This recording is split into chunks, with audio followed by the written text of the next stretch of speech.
इस्तेमाल करेंगे। मैं आपको एक उदाहरण देना चाहता हूं।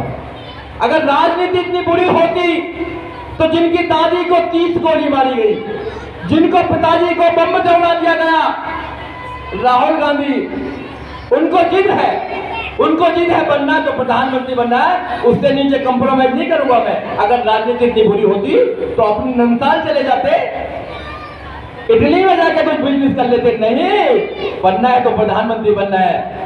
दूसरा उदाहरण ले लीजिए, तुम्हारे उत्तर प्रदेश के बाबा मुख्यमंत्री बाबा है ना, योगी भी है और भगवान के बहुत करीब भी थे। क्या पता कुछ दिन के बाद भगवान से मिल जाते, मगर कहा कि मुझे भगवान से नहीं मिलना, मुझे तो मुख्यमंत्री बनना है। मुख्यमंत्री बन गए भाई।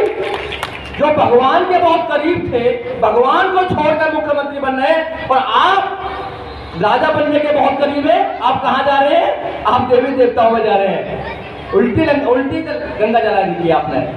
तो आपको समझना पड़ेगा, आपको राजनीतिक होना पड़ेगा, क्योंकि अगर आप राजनीतिक नहीं होंगे, राजनीति की बात अपने घर में नहीं करेंगे, तो राजनीति के पीड़ित होंगे आप, जैसे आज हैं आप राजनीति के पीड़ित। इसलिए आपको समझना पड़ेगा। सब लोगों से बात कीजिए। कोई अपने बच्चे को IAS बनाना चाहता है, कोई अपने बच्चे को PCS बनाना चाहता है, कोई अपने बच्चे को जज बनाना चाहता है, कोई अपने बच्चे को डॉक्टर बनाना चाहता है, कोई अपने बच्चे को प्रोफेसर बनाना चाहता है, कोई मेरे जैसा वकील बनाना चाहता है। मगर एक भी आदमी अपने बच्चे को पॉलिटिशियन नहीं बनाना चाहता, बाबा साहब नहीं बनाना चाहता, मांडव काशीराम साहब नहीं बनाना चाहता, बहन कुमारी मायावती नहीं बनाना चाहता। क्यों?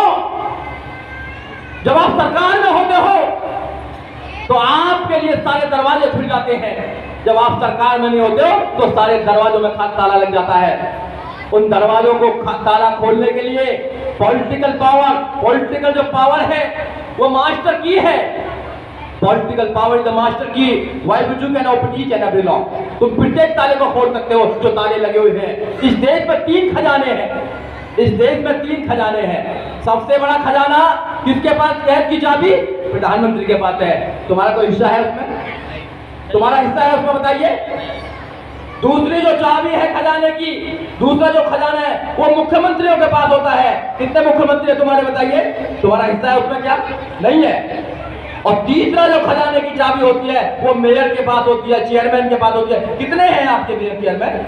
किसी खजाने में तुम्हारा कोई हिस्सा नहीं है। और आप मांग रहे हो बिजली दे दो, पानी दे दो, रोटी दे दो, अनाज दे दो। अरे मांगते रहोगे आप लोग। आप देने वाले लोग हो, आप देने वाला बनिए। मांगने वाले का कोई सम्मान नहीं होता, कोई सम्मान नहीं होता मांगने वाले का। देने वाले का सम्मान होता है। बाबा साहब डॉक्टर अम्बेडकर ने तो देने वाला बनाया था आपको। आप फिर कैसे मांगने लगे? आपको सोचना पड़ेगा और कहीं भूल ना जाओ, इसलिए आपको अपने महापुरुषों को याद करना पड़ेगा। अगर आप अपने महापुरुषों को याद नहीं किया तो सारी कहानी खत्म हो जाएगी। तो आज संविधान का दिवस हम मना रहे हैं, तो मैं आपको थोड़ा संविधान से पहले लेकर जाता हूं, फिर संविधान के बाद लेकर आऊंगा। संविधान जो रखा हुआ है, बात केवल किताब नहीं है, वो केवल किताब नहीं है, वो हमारी आत्मा है, वो सम्मान है हमारा, हमारी डिग्निटी है, हमारे बच्चों का भविष्य है, हमारा सम्मान का होने का एक जरिया है, हमारा गारंटी है वो। अगर उसको आप बचाना चाहते हो, उसमें बाबा साहब डॉक्टर अम्बेडकर की आत्मा है, प्राण है, सब कुछ है बाबा साहब डॉक्टर अम्बेडकर का। मगर हम लोग उसको सुरक्षित नहीं रखना चाहते। जो मौजूदा सरकार है, उसके मिनिस्टर हैं अनंत कुमार हेगड़े, 2017 का स्टेटमेंट है, वो कहते हैं we are here to change the constitution of India. हम भारत के संविधान को बदलने के लिए हैं यहाँ पर। अभी 15 अगस्त 2023 को उनके सलाहकार, आर्थिक सलाहकार कहते हैं कि भारत के संविधान को चेंज हो जाना चाहिए। वो क्या चेंज करना चाहते हैं? वो आपकी एजुकेशन नहीं देना चाहते, वो आपको नौकरी नहीं देना चाहते, वो आपको सम्मान नहीं देना चाहते, वो आपको जो फंडामेंटल राइट्स है उनको नहीं देना चाहते। वो लोग आर्टिकल 13 को खत्म करना चाहते हैं। आर्टिकल 13 क्या कहता है? आर्टिकल 13 कहता है कि जितनी भी पहली परंपराएं हैं, जितनी भी पहली किताब है, कुछ भी किताब हो, अगर वो फंडामेंटल राइट्स का वॉयलेशन करती है तो नल एंड वॉइड हो जाती है। वो उसको खत्म करके सबको लागू करना चाहते हैं। क्या आप ऐसा होने देंगे? नहीं होने देना। क्योंकि संविधान अगर खत्म हो जाता है इस देश से, आप लोगों को फिर तुम्हारा गुलाम बनाया जाएगा, और गुलाम भी किस लेवल का बनाया जाएगा। आपने गुलामी की कहानी तो सुनी होगी, ये ज्यादा पुरानी कहानी नहीं है, मात्र 100-150 साल पुरानी कहानी है। आप किताबों में देख सकते हैं, आप मूवी में देख सकते हैं, आप पढ़ सकते हैं, बाबा साहब डॉक्टर अम्बेडकर का लिटरेचर पढ़ सकते हैं, आप पढ़ सकते हैं इस बात को कि कितने सहन किया होगा हम लोगों ने। अगर किसी के गले में हांडी और किसी के पीछे झाड़ू मार जाए तो कैसी स्थिति होगी बताइए। मैं मारना और मारना पसंद करूंगा, गुलामी पसंद नहीं करूंगा। ये एटीट्यूड होना चाहिए हमारा। कैसे आया ये एटीट्यूड, कैसे आया कि बाबा साहब डॉक्टर अम्बेडकर ने एजुकेशन देने का काम किया। मैं जिस गांव में रहता हूँ वहाँ मेरे साथ बहुत लोग पढ़ते थे, बहुत बच्चे पढ़ते थे। मैं जब देखता हूँ कि मैं उस गांव में रहा, मैं I have spend 25 years in my village, 25 साल मैंने गांव में बिताए, बात भी वहाँ से करी, उसके बाद में दिल्ली गया। तो मैं जब देखता हूँ कि उन लोगों में मेरे में अंतर क्या है, ऐसा क्या अंतर है कि मैंने वहीं का पानी पिया, वहीं में खेला उनके साथ, वहीं का अनाज खाया, तो मुझे एक अंतर दिखाई दिया कि मेरे को एजुकेशन मिल गई। जो बाबा साहब डॉक्टर अम्बेडकर ने एजुकेशन का राइट दिया था, मुझे वो मिल गई। और कहते ना कि शिक्षा शेरनी का दूध है, अगर वो पी लेता तो दहाड़ता है। आज मैं पूरे देश बचाने का काम करता हूँ। एजुकेशन से कोई कंप्रोमाइज नहीं है। आप अपने बच्चों को सबसे अच्छी एजुकेशन देने का काम कीजिए। उस समय हमारे पास पैसा नहीं था, बाबा साहब डॉक्टर अम्बेडकर के पास, पिताजी के पास पैसा नहीं था, मगर वो विदेश पढ़ने गए।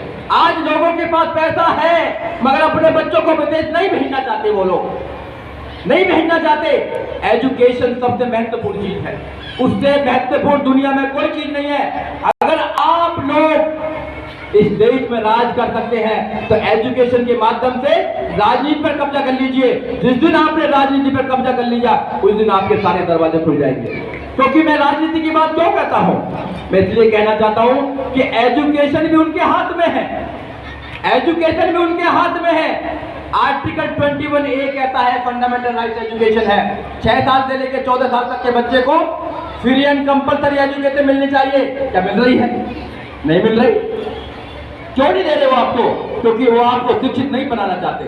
वो आपके बच्चों को सब कुछ देंगे मगर शिक्षा नहीं देना चाहते हो। क्यों नहीं देना चाहते? क्योंकि आप सवाल पूछेंगे, आप पूछेंगे सवाल कि खीर खाने से बच्चे कैसे बंद हो जाते हैं, आप पूछेंगे ना, आप पूछेंगे ना कि कोई आदमी मुंह में सूरज कैसे ले लेता है, पूछेंगे आप सवाल तो पूछेंगे। एक महिला के 10 हाथ कैसे हो सकते हैं, पूछेंगे ना सवाल। वो सवाल से डरते हैं, वो डरते हैं सवाल से। वो पहले भी डरते थे, वो आज भी डरते हैं, इसलिए वो छुपा कर रखते हैं, वो छुपा कर रखते हैं। और मैं आपको एक बात बताना चाहता हूं, आप लोग बहुत बहादुर लोग, हमारी कौम बहुत बहादुर कौम है। हमने सरेंडर नहीं किया, हम गुलाम बने मगर हमने लड़ाई से सरेंडर नहीं किया। हमने कभी गुलामी को महसूस करा, हमने गुलामी सही मगर हमने सरेंडर नहीं किया। दुश्मनों के सामने हम लड़े, लड़ने के बाद में हम गुलाम बने, वो बात अलग बात है, मगर हमने कभी सरेंडर करने का काम नहीं किया। आज भी हम सरेंडर नहीं करते। हम जिंदा कौम है, हम लड़ना जानते हैं। हमारे महापुरुषों ने लड़ने का इस देश में आजादी देने का काम किया है। तो बाबा साहब डॉक्टर अम्बेडकर हो, चाहे जो फूले हो, चाहे जितने भी महापुरुष आए हुए हैं, सबने लड़कर मुकाम हासिल किया है। हमको भी लड़ना पड़ेगा। आराम से आजादी नहीं मिली है, आराम से शासन नहीं मिलता है, आराम से राजा नहीं बनाया जाता है। हमें लड़ना पड़ेगा, बच्चों को तैयार करना पड़ेगा। हम अपने बच्चों को जब तक तैयार नहीं करेंगे बात बन